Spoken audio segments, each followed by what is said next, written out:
What if the largest climate investment in history, passed almost quietly under the Biden administration, wasn't just about reducing emissions, but about redefining America's place on the global stage? I'm Jen Taylor Skinner, and this is the Electorette. Today, I'm joined by energy policy expert Kate Gordon. Kate Gordon is the CEO of California Forward. It's a statewide organization dedicated to a more sustainable, resilient, and inclusive economy across California. In our conversation, Kate not only offers insight into the current state of energy policy, but she gives us rare behind-the-scenes context on the transformative clean energy investments that are tucked inside a trio of historic laws. Those laws include the Infrastructure Investment and Jobs Act, passed in 2021, the Inflation Reduction Act, passed in 2022, and the CHIPS and Science Act, also passed in 2022. Kate helps us reframe the Inflation Reduction Act, not as a standalone bill, but it was actually a capstone to an intentional strategic energy agenda. It was kind of a modern-day New Deal for climate. From grid resilience to EV charging networks to domestic semiconductor production, these policies have the potential to reshape not just our energy systems, but our entire economy. We also talk about the impact of these investments on foreign policy, including how the Russian invasion of Ukraine catapulted the U.S. into fossil fuel dominance. And lastly, we talk about the layoffs at the Department of Energy and how cuts to community safeguards threaten to undo all of the progress we've made. So please enjoy my conversation with Kate Gordon. Kate Gordon, thank you so much for joining me. I'm happy to be here. Thanks for having me. One of the promising things for me that came out of the Biden administration was under the Inflation Reduction Act, and that was the investment in climate change mitigation. And a lot of people didn't really pay attention to that piece, but it was the largest investment in climate change mitigation in the history of this country, in the history of the world, and it could, or it had the potential to be really impactful. What were some of the most impactful investments to climate change mitigation under the Inflation Reduction Act? Yeah, well, I'm glad you asked about it. I do tend to take a step back when people ask about the Inflation Reduction Act, or IRA, which is what most people in DC call it, because I think it's part of a bigger package that's really important. What Congress did under the last administration was really to pass a trio of bills that were together incredibly significant, kind of a new deal for clean energy and climate. The infrastructure bill, the Infrastructure Investment and Jobs Act, or bipartisan infrastructure law, actually in some ways was equally important because it put this fundamental infrastructure in place that's required to do an energy transition, to do a climate agenda. So that's all the investments in EV charging, for instance, in grid resilience, in building out the grid, in kind of some of the foundational, like solar and wind and hydrogen and some of the foundational big projects. Then you get chips and science, which we often don't think of as part of the climate agenda, but really is. Semiconductors are sort of a critical part of a whole bunch of clean energy technologies. And then IRA, kind of, as my old boss, Secretary Granholm, used to say, kind of the lungs of the whole thing, like blowing life into the whole thing through incentivizing private investment into this like massive scale up of these technologies. So I think you have to kind of look at all three, in that they sort of build on each other. You're sort of building the infrastructure, and then you're building on that foundation to both scale up these technologies and also make sure a lot more of them are made in the United States, which was a pretty big part of the agenda from day one. It's hard to even tell you like what's the most important of those. There's so much in there that's important. I think particularly the grid investments, that we're going to have to probably triple the size of our power grid in order to meet the commitments and the demand that we have, and to electrify everything, which is what we need to do to deal with climate change. So the grid investments to me are kind of one of the most foundational pieces of those bills, both the investments and then just making sure that underserved communities and tribal communities actually have energy access, which many of them don't. So lots of stuff in all of them. I particularly like the grid investments. I think that, again, I think that was missed by a lot of people. I didn't even know that there were multiple pillars to the climate change investments. And I think it was similar to what happened under the Obama administration. If anyone out there is old enough to remember this, he made some similarly large investments, but this was historically large, right? Yep. Is kind of adding on to that. And these were also longer term. So under Obama, and I was in DC at the Center for American Progress at the time, so super involved in that agenda. The Recovery Act, right? The American Rescue and Recovery Act was only a 2-year bill, and it did a lot of really important things, but it had a 2-year sunset for most of them, which just meant that some of the kind of bigger pieces ended early, or there wasn't as much time to invest in some of the really big infrastructure pieces. The nice thing about, I think we all learned from that. And the nice thing about the infrastructure bill and IRA is that both of them theoretically had durability because they had like these 5 to 10-year time horizons. They were designed to last through administration change, ironically. Yeah. So that was really important. I mean, I think forgive me for using the word climate in this context, but I think the political climate was different back then. I think there was kind of this, you can tell me if I'm wrong or not, but I think that the political climate, at least with the Obama administration, that there was kind of this apologetic stance, right? Because they were also trying to do big things with healthcare. And they're like, well, we don't want to do too much, right? to anger the people with the money. Am I wrong about that? Or I think there's a lot of ways to look at that era, actually. One of them is just that we were in a really different position when it comes to energy. So I was involved actually in 2008 in an organization that did the green jobs platforms for the Obama, Clinton, and McCain campaigns. In 2008, McCain had a green jobs platform, which many people don't remember. And the reason for that was because at the time, and again, this is really hard to get your head around if you weren't paying attention back then, we were importing most of our natural gas. Most of the terminals that exist today to export natural gas were import terminals. This was all pre-fracking. So fracking is basically discovered earlier, but really scaled up during the Obama administration, changed the entire picture on energy in the United States. Like, we are now the biggest producer of fossil fuels of any country ever in history. And we're a major exporter. We were not at the time. So the context politically was different. It was more bipartisan as an issue back then. It was more about domestic production of energy. So renewables were really seen as a way for us to bring back domestic production since we weren't producing gas, we were importing it all. And then I think you're right that the context also just on the bills, there were a lot of progressive organizations very involved in Obamacare and getting Obamacare passed. And there were a lot of progressive organizations really involved in the climate bill that Congress tried to pass. And there's been a lot written about those two bills and why one went forward and one didn't. And it has to do with like coalition politics and there's a lot of theories. Yeah. So it's hard to do two giant bills at the same time.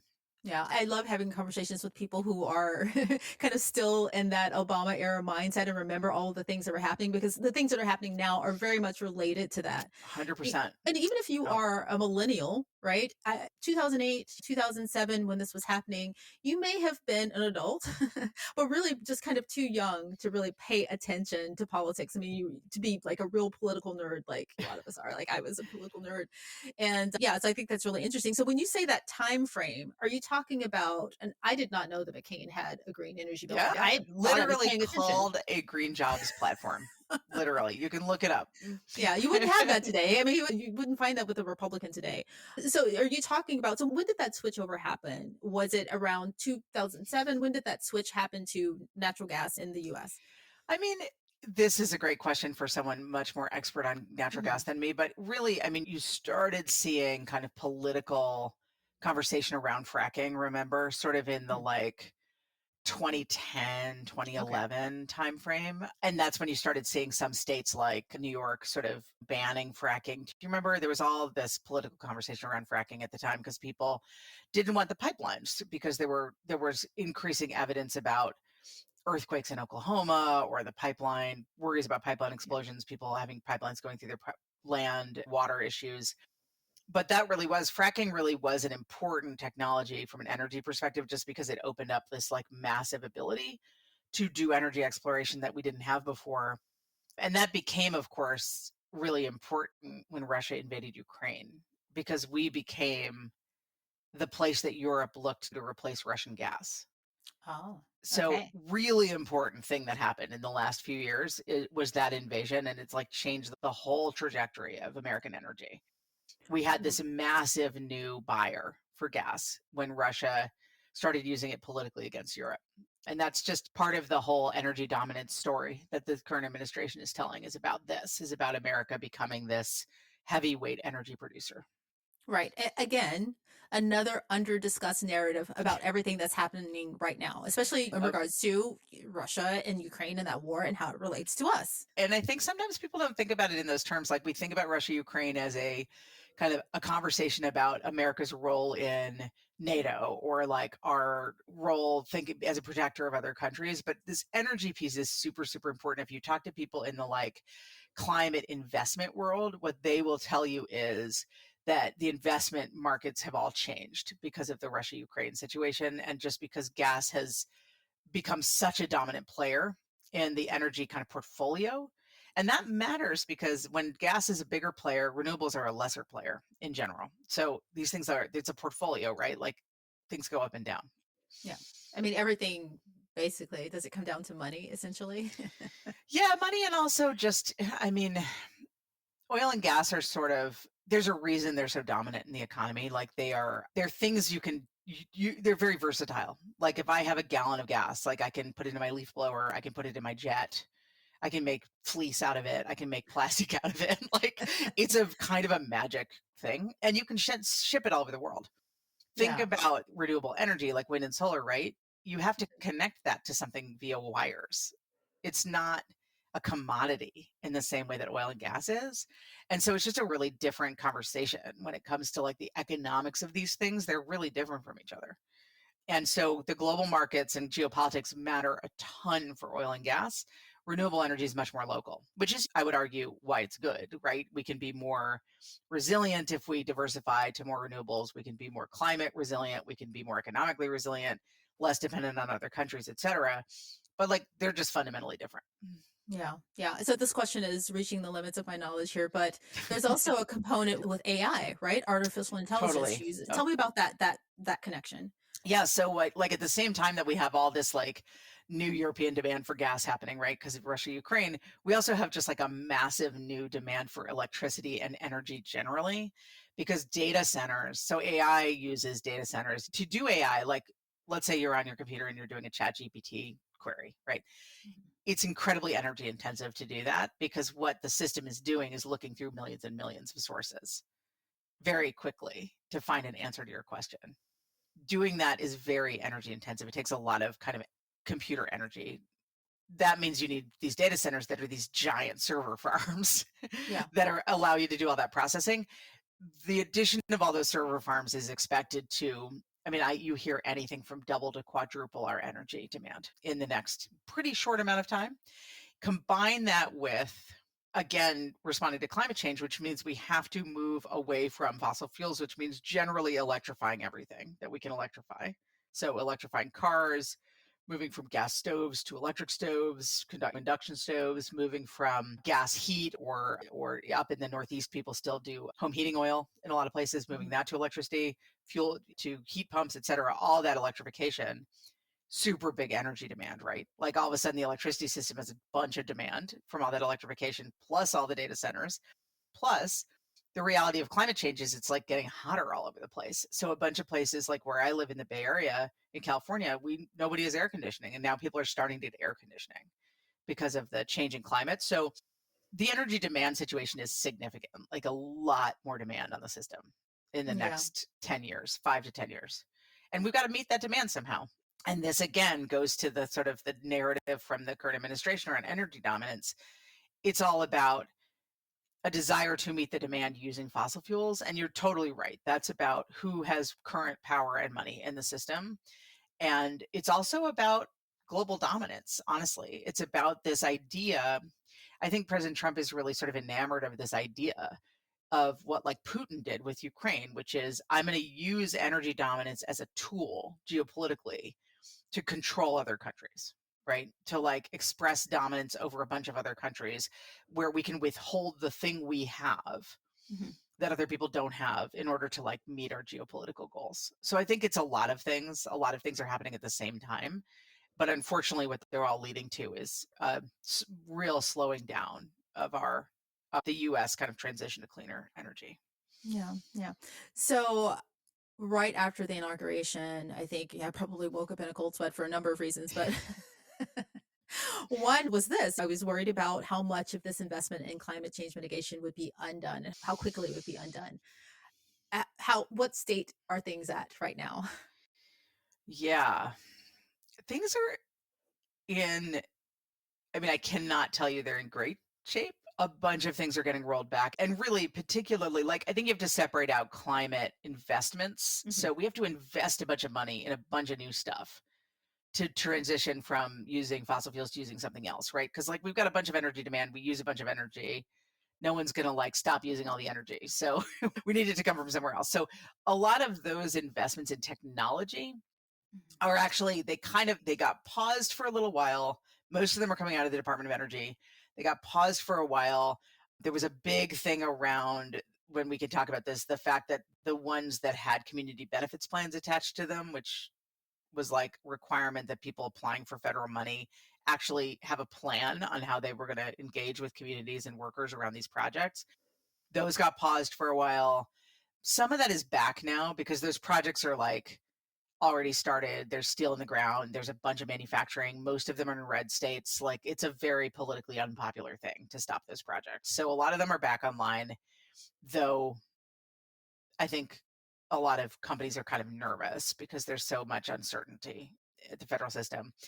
The things that are really getting stopped and like rolled back in a big way are actually mostly the environmental protection Mhm. aspects of the bills. So the stuff through EPA around protecting underserved communities, the stuff, the Greenhouse Gas Reduction Fund, which is really a fund to kind of support green banks to do funding in communities.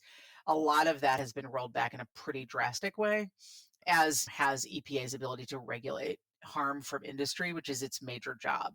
So that worries everybody. Like, just because a project is happening that's like a clean energy project, it doesn't mean it's being done environmentally well. It doesn't mean that it's creating good jobs. It doesn't mean that it's creating jobs for local workers. Like, you can do a project to build something that's good, like solar panels. You can do that project well or badly. So I think what worries people is like, yes, some of the money for the project itself is getting rolled back, but a lot of the programs to make those projects really effective and where in good in specific communities is getting rolled back. And that worries me just because I want projects to be done well. If we're going to build stuff here, we should do it well. But also, I think we lose political will for climate action if the projects aren't done well. You know what I mean? Like, Right. if they're like harming communities. So are you saying that perhaps a program was dismantled and then put back together without all of the protective Yeah. pieces in place? I see. And that's Yeah, largely yeah. because they like had DEI in their titles, right? Like, I mean, what's happening, I think I had not really realized this, is like they're using AI to find these words in across the federal government. So the words are not necessarily really like the word diversity. Like, a bunch of NIH programs got cut because they were about like cell diversity, right? I mean, it's the words are what they're looking for because AI doesn't really have context. So yeah, what I'm saying is like some of the projects and the money may be moving forward, but like the protections in them are not moving forward in the Yeah. same way that they were, and that worries, I think, a lot of people. Do you have a concrete example? Because again, this is something that I'm not hearing in mainstream spaces. What's a concrete example of something that was stopped and then restarted and it restarted worse? Yeah, it's a good question. The examples that I know of, I'm happy to say I know of some examples where the companies are just paying for the continuing to do the protections, but they're just not getting reimbursed for it. So Oh. what happened is DOE was like, we are no longer paying you to do these pieces that you were doing before. And some companies are still doing them anyway. Like, they're still doing, I know of some carbon management projects, like carbon removal projects, where they're still doing community engagement. They've hired engagement specialists and they're still moving things forward. So I know fewer examples. I mean, mostly people are not talking about it if Mhm. they have stopped doing things that are protective. I do know of projects, like there's at least one, I want to say in Ohio, there's a couple of manufacturing projects of clean energy supply chain components that have actually decided not to move forward because the US market is just too volatile right now. There's too much uncertainty around support from the federal government for those projects, which is kind of ironic because like the Trump administration is all about domestic manufacturing. So you'd think we'd be supporting domestic manufacturers. But Well, if no. you're, yeah, if you're looking for logic or consistency, you won't find it here. So, It is so true. It's so true. Also, the tax cuts that are probably the single biggest priority of mhm, this administration, the extending the 2017 tax cuts, mhm. that law actually incentivizes offshore manufacturing. It actually includes sort of rate, like corporations are taxed at 0% on offshore production over a certain level. So it actually kind of incentivizes people leaving, not staying, which I think is ironic and crazy as well. When you say something like that, my first thought is that Trump himself is not behind this, right? There's someone, probably some groups or person behind this who are pushing these changes. Who and how would they benefit? I mean, I think that you could argue the tax cuts are very popular with existing US business. And that's because we've spent 40 years under an economic theory in the United States. And I put all the presidents in the last 40 years into this category, except for Biden, up to Biden, who started a shift away from it. But we spent 40 years saying that we should build a knowledge economy, right? We should have an economy where everyone goes to a 4-year college, everyone's in these knowledge industries, people are doing tech or high skilled jobs. We're offshoring all the manufacturing and consumer goods, and we're like helping other countries build their middle class, and then consumer goods come back and they're cheap. That was kind of the general theory, right? Like the general like neoliberal theory of economics is the world is flat and frictionless, and you do stuff where it's cheapest. I think Jack Welch from GE famously said something like, I would love to be able to put GE on a barge and just move it around to the lowest cost place. Yeah. And people did versions of that were better or worse, but that's kind of the economy we've built for 40 years. So most American companies that are powerful and have a lot of money right now are not doing a ton of production in the United States, right? I mean, think about the companies that you know of that have the most money concentrated among individuals. It's mostly tech, right? And tech companies in general do not do domestic manufacturing. So I think it is helpful to the tax cuts are helpful to individuals with a lot of money. Yeah. They are not necessarily helpful to building out a like middle skill, middle class economy in the United States that would put more people into careers that could support themselves and a family. That was not the agenda of the tax cuts. That was the agenda of the Biden administration. I think some things about it worked and some didn't, but it's definitely not the agenda of this administration. So what's frustrating is like all the words are around working class and domestic manufacturing and creating this new economy that will lift up the middle class, when in fact the actual policies putting in place, like rolling back some of the Biden manufacturing support structures, pushing the tax cut that's going to incentivize offshoring, the policies are not actually helping with that and going in the opposite direction. So yeah, I think it's kind of like many things in this administration, it's about a few billionaires, not the rest of the country. Yeah. It's interesting when you talk about President Obama and the differences between that presidency and Biden's presidency. They weren't that far apart as far as like years. And I think that the story or the narrative that will become clearer as we get deeper in this current administration is just how progressive the Biden administration and the presidency was. 100%. You know, just the example you just gave me in relation to jobs. I mean, that's something that 100%. even at the time, Obama was considered a pretty progressive president. Yeah, but he was very much a person, like that administration was very much a creature of the time it was in, like, and the ideology it was in. I mean, I think sometimes about the Recovery Act or ARA, it had a bunch, as you said earlier, it had a bunch of incentives, for instance, solar, like installation. So most of the incentives in that bill were for solar installation. But what that bill did, and it totally makes sense at the time, was prioritized solar manufacturing being offshored to places where it'd be cheaper. We essentially built the Chinese solar market through American policy, and the Germans helped too, German policy too. Like at the time, that was the answer to the climate problem, right? Is like help build China's middle class, build stuff as cheaply as possible, bring it back here. Solar gets really cheap, and it totally worked. Solar got really cheap. But unfortunately, and I saw this firsthand when I was at Department of Energy, I traveled around the country a lot. Unfortunately, we sort of promised a lot of jobs in this sort of green transition. And then solar installer jobs were the ones people saw, and solar installer jobs they're fine. They're construction jobs. They're very short term. They often aren't paid that well. So like they didn't create a constituency. Do you know what I mean? Like it didn't create like a set of like people who really care about an industry. And I think that was probably a mistake in retrospect. I think a lot of Obama people probably think that was a mistake in retrospect, but it's a good example of like he was a creature of his time. That was the economic theory of the time. Obama was very interested in building better relationship with China. Our whole relationship on manufacturing with China was a deliberate strategy. Right. So we are in a different time now. Exactly. I guess he accomplished that. That was a goal that he accomplished. And I think that I read something recently where I think China, as far as solar panels, just sticking with that example, what percentage do they produce in comparison to the percentage that we produce here? It's like massive, like 75%. More than that. I mean, we produce, there's only a couple of solar manufacturing companies in the United States. I would think it would be over 80%. The vast majority of panels are produced in China.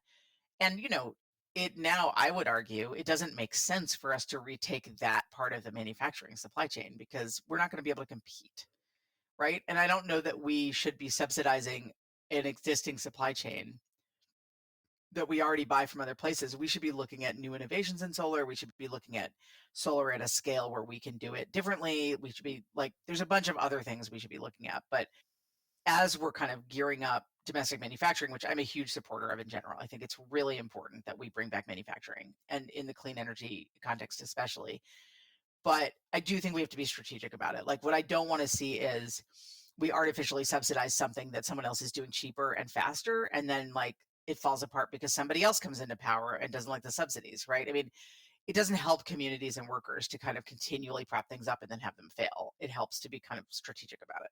So, and that's something that I couldn't foresee, but that's because I'm not you. And we do it all the time, right? We're constantly propping up random things and then deciding they no longer are strategically important and then not propping them up anymore. And there's a bunch of things that don't work without subsidy. Nuclear, you have to subsidize, it's too expensive. But I don't know. I just think we should be strategic about it. And some of the Biden stuff was really thoughtful about what it will actually take to be competitive in specific parts of the supply chain, or not be competitive but do them anyway because they're national security reasons. I mean, we make a bunch of stuff here that other people make cheaper, but we do it for national security reasons. Like what? Parts of the grid, some of the communications infrastructure, stuff we don't want other countries to control. Obviously, the whole Department of Defense ecosystem of contractors, a lot of that is domestic production because we don't want to produce weapons somewhere else, have someone else control them. So it's stuff that we feel we need under our control, or sometimes Congress just says a thing is strategically important and we have to do it here. There's a bunch of stuff in the transportation law, like train cars have to be assembled in the United States. Certain kinds of boats that carry certain things. There's a bunch of rules around it.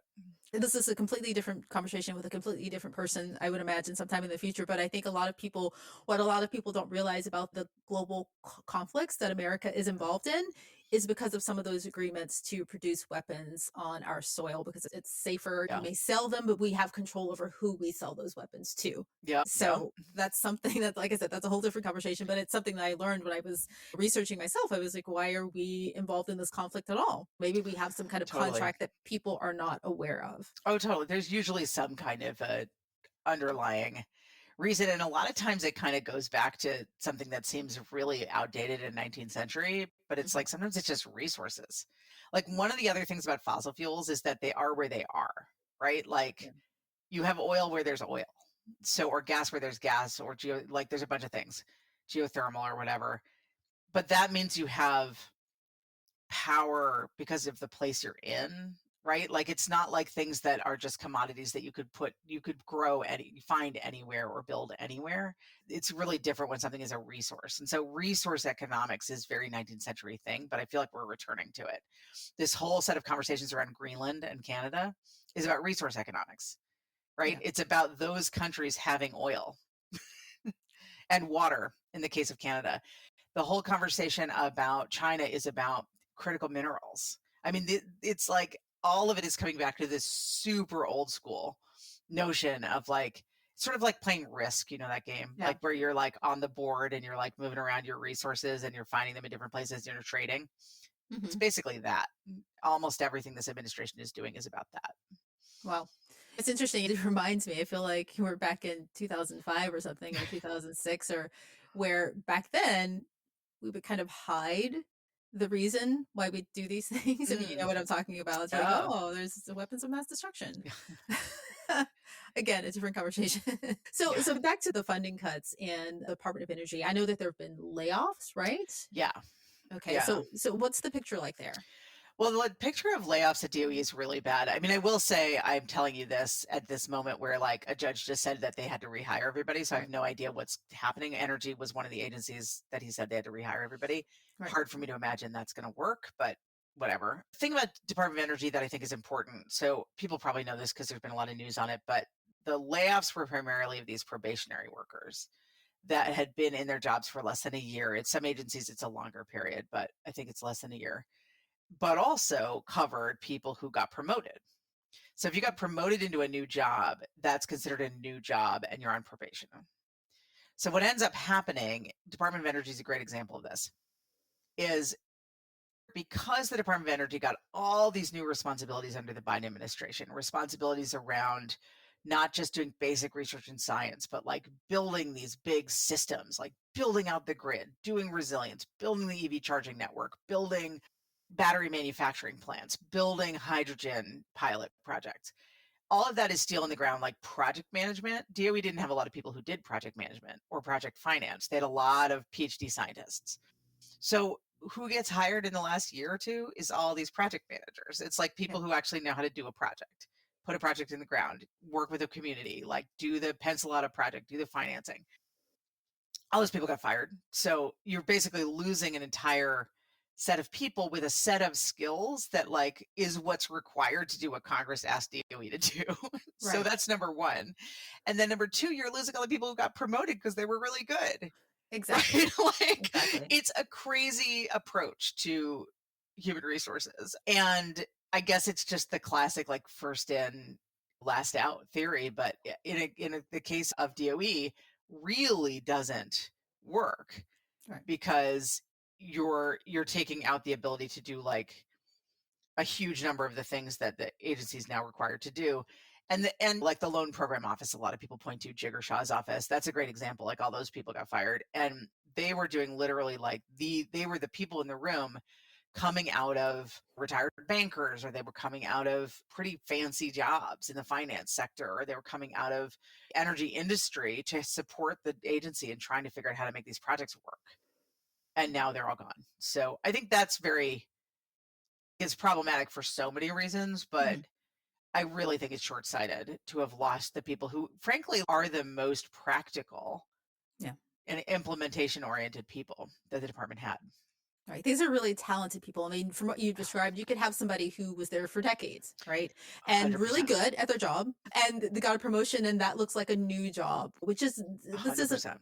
these aren't thoughtful cuts. These are, I don't know how you would frame them, but they aren't thoughtful. I mean, these are, and the people I will tell you, being there for the 2 years I was there, the civil servants who were promoted were the ones that were like stars. I mean, we had to redesign the entire agency because the infrastructure bill put all these new functions in the department that didn't exist before. Mhm. We had to reorganize the whole agency. The best of the civil servants were pulled into that new structure. So they were all promoted. So everyone keeps saying it's like such a blunt instrument to do this thing Yeah. that I am not arguing there isn't need for better, more efficiency. Some of the systems were crazy. The length of time it takes to hire in the federal government is insane.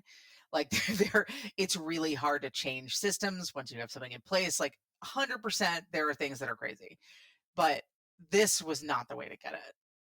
Those Ye- problems. Yes. And like you both said, these are really talented people. They can easily find another job. They don't have to do this and deal with the kind of insecurity of working in the federal government right now, considering who's 100%. at the helm, right? But it also like just was just offensive. I mean, the language around leaving to find a be more productive in the private sector. These are people who made a choice to go into the public sector Right. because I mean, I understand this. I've done this. You go into the public sector because you want to have a bigger impact, because you want to be part of something bigger than yourself. You don't do it for the money. You don't do it for the glory, but you do it to be part of something bigger, and you work unbelievably hard. The jobs I've worked hardest in my life are my public sector jobs. So Yeah. it's just offensive to these people working 80-hour weeks to tell them that they're not being productive. If you wanted to cut waste and fraud, would it not make sense to, let's say there are federal agencies that have some waste and fraud. Let's just say waste. I Yeah, don't believe that there's I'm sure any there fraud, I'm honestly. sure there is some somewhere. I mean, find me an organization, public or private, that doesn't have any waste or fraud. I mean, I have waste in my own budget. I mean, yes. And it's just me. But if you think about it, would it not make sense if that were really your goal to utilize the people who have historical knowledge of the agency, Yeah. right? And just send in one or two people to say, hey, let's take a look at this and see where we can cut back. But I think we both know that really isn't their goal. Yeah, I mean, I think the goal is exactly what the right has been saying since the Reagan era, which is to shrink the government to the size where it can drown in the bathtub. That's been the goal for a really long time. Yeah, yeah. So one of the things that I actually didn't know was that the Department of Energy manages the country's nuclear infrastructure. It Right. does. I know everyone And knows that now because of the NNSA people that got fired and then rehired because they yeah. realized they were managing the nuclear arsenal. Yeah, I mean, so has the same thing happened in relation to this where maybe everyone didn't come back, or perhaps they didn't put some of the safeguards in place, or some crucial people didn't come back? What's the state of that now? I think most people came back. Those are really specialized jobs. There's not a lot of places to do that kind of nuclear monitoring. I think most of them came back. I do think, though, one of the things that I heard was that when they let those folks go, they like didn't normally when you leave one of these high security jobs, those guys are all high security. You know, your phone is taken, you turn in all your devices, you right, like you go through a security briefing or debriefing. So apparently they fired everybody without taking away their devices. So Yeah. for some period of time, these folks were fired, but they still had access to all of their devices, which means that theoretically, thank goodness this didn't happen, they could have like upended the entire nuclear system because they were mad at being fired. Like that could have happened. I mean, that's a mistake that even Google or Microsoft wouldn't Not in make, a million right? years. Not in a million years would they make that mistake. Yeah. So it just sloppy. And thank goodness these are like dedicated public servants who care more about the mission than they did about their own personal resentments. But it could have gone the other way. Very sloppy. We've seen the sloppy work from this entity. I don't know what to call them, this entity throughout. So, yeah, I guess over the past 8 to 9 weeks, Yeah. we've seen really sloppy work, putting national security at risk, putting people's private data at risk, and just like making sloppy technical choices, right? That a Totally. top-notch engineer would not make. Yeah, no, absolutely. It is amazing the level of kind of impact of playing with people's lives and with the country's stability and security is kind of staggering to me. I just don't know though, and you're the communicator, I don't know if it's getting through. I mean, I do know Yeah. that approval ratings are going down and people are worried, but it's hard to tell what's getting through. It is hard to tell what's getting through, especially since I think you and I kind of live in this bubble of people who Totally. think and talk about this all the time. So I don't know. This is again a completely different conversation, but I have a feeling that it is starting to get through. If you look at some of the protests that are happening online, they're not happening online. The footage of the protests are being published Posted. online. Yeah. Yeah, posted online. So I think that it is getting through. In fact, I was at a mall a couple of weekends ago and there was a protest, just kind of an impromptu protest outside of a Tesla dealership. Maybe it wasn't impromptu. Those things are never impromptu, but I was surprised to see it. That's so interesting. Oh, Yeah, I haven't seen it's interesting. I haven't seen as much. You'd think Northern California is usually a hotbed of all these things, and we haven't seen as much. I think some of it is that people are just trying to figure out the real implications on their institutions, right? I mean, right. like everyone is worrying about their nonprofit status, everyone's worrying about their university funding, everyone's Mhm. worried about obviously out here immigration is just a massive worry. So Yeah. it feels very much like what everyone is saying, which is flooding the zone with these things that are incredible worry so that nobody will pay attention, Yeah. enough attention. But here with the Department of Energy, there is a potential, a really terrible potential for this to start touching everyday Americans with the grid and power outages. Yeah. So what's the risk there? And there's multiple risks. I think the grid, for sure, power outages and the grid actually already had been, it's a system that there's a lot of cybersecurity attacks on, Mhm. actually. So there's a whole part of DOE that helps prevent those. So, I mean, it's that sort of like security, it's safety, it's just the ability to meet our growing energy demand. If we can't meet our growing energy demand with a variety of sources that can work in all climates and in all situations, then we do get blackouts and brownouts. And blackouts and brownouts are not just annoying, they are like affect people's lives in really cold places, in hospitals, in places where people are on oxygen. Like they are, our energy system is critical infrastructure. So yeah, I think that's a big concern. And then there's just a number of things that are, I think in the longer term, I think it matters a lot, again, that we as a country start building out some of the supply chains for these things that we need, because otherwise we're going to continue to be dependent on other countries for manufacturing. And that matters because something like COVID could happen again, where all of a sudden all the supply chains are broken down. And then we realize we're dependent on other countries for manufacturing, right? Like underwear companies got tasked to make masks during COVID because like we had no mask making, we had no PPE makers, like we had none of that stuff. You don't want that to happen with energy because, again, it's like a critical infrastructure system. If somebody else controls all of your supply chain, they can use that against you if you have a bad relationship with that country. Also, it matters because manufacturing is a really important part of the economy. Like it's the thing that creates decent careers for people without a four-year college degree, of which there are many people.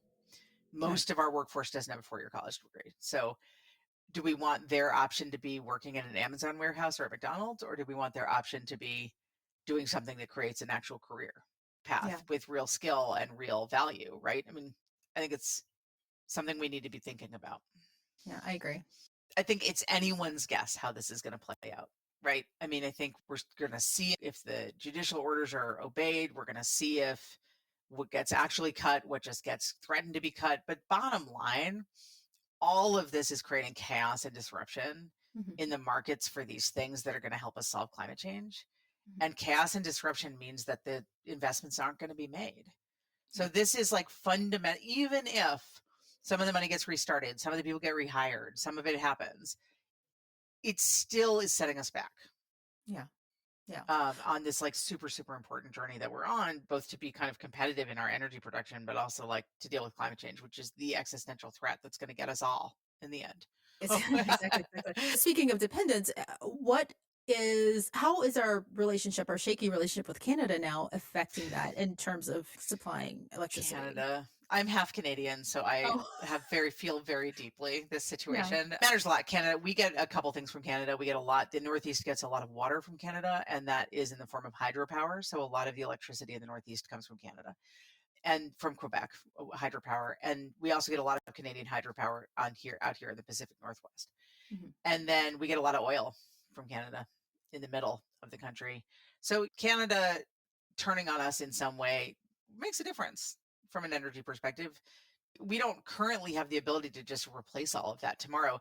I mean, the president can say all he wants about drill, baby, drill, but oil and gas companies can't just start to drill tomorrow and get a whole bunch more oil out. That requires new equipment, that requires new drilling fields, but it also like is not in their best interest to do that because it would depress the price of oil. So you can say whatever you want, but actually meeting or the demands or replacing the stuff we get from other countries through trade is very hard to do. Replacing the customers for our stuff, like you'll hear these farmers talk about their USAID contracts. They can't just tomorrow start selling that 40% of their soybeans to someone in the United States. Like, who are they going to sell it to? Right. Right. Yeah, like these trade flows exist for a reason. They have been developed over a long period of time. So we are not playing risk. Like these are not pieces on a board. It's a complex system. So it would be a big deal if Canada cut off relations with us. Right. And we would need a stable economy to replace a lot of these. We would, and we would need a lot more manufacturing than we currently have. So we really do rely on a lot of other countries to do. Like think about the auto sector, right? Like we're constantly sending things back and forth over the border because of who's got the ability to do which parts of the production. So it matters. Canada matters. Canada matters, right? So we have relatives up in Canada. I live in the Pacific Northwest too, and so. Oh, do you? Well, then some of your energy is probably from there. Exactly. Well, Kate Gordon, thank you so much. It's been a really informative conversation. Thank you for joining me. Thank you for all of your work. Absolutely. And thank you. Great to meet you. Thanks, Jennifer.